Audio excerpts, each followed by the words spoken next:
Hi, and welcome to week 16 of the Monologue Project. This week we have Girls and Dolls, written by Lisa McGee, and the character is Emma. It's a very sweet, simple piece, which is exactly what I needed today. It's been a very stressful couple of weeks. Yesterday was the day that the show I was supposed to do was supposed to close, and I think having that finally sort of be over is kind of cathartic. And so to have this really simple, pretty little piece is therapeutic at best, I would say.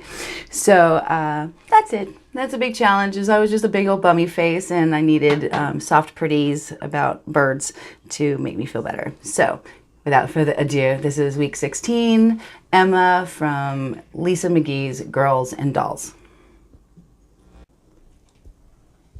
Our Lady wept a lot that week. The week her mother left, it was a miserable one. Pissing with rain, but still hot. I didn't see much of Claire at all. I don't think she was allowed out, because of the rain.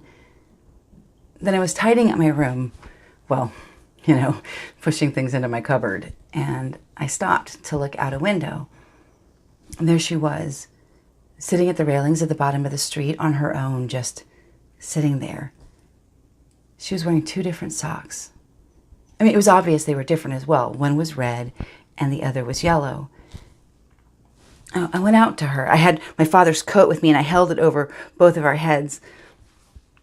I didn't ask her why she was out in the rain. I didn't ask her why she had no coat on or why she was wearing two different socks. I just started talking. I told her about my Aunt Rita, saying she had this great surprise for me, which turned out to be a statue of the Virgin Mary that glows in the dark. About me bouncing on my bed, breaking 3 springs and trying to hide the evidence. Sometimes she'd smile or nod. Sometimes she would laugh or say really.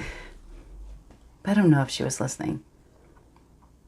So when I ran out of things to tell her, I just sat there, swinging my legs beside her on the railings in the rain.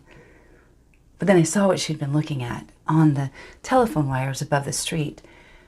Rows and rows of birds who had been sitting to attention were beginning to fly away, and her eyes were following them. She watched them moving off into the distance. And I turned to her and I said, "Do you think they'll fly over the rainbow?" And she said, "No, they're not bluebirds." But she never took her eyes off them. Then she stood up. She stood up and quietly, almost under her breath, she said, "From here, they look just like little pieces of ash in the sky. The sky looks like smoke."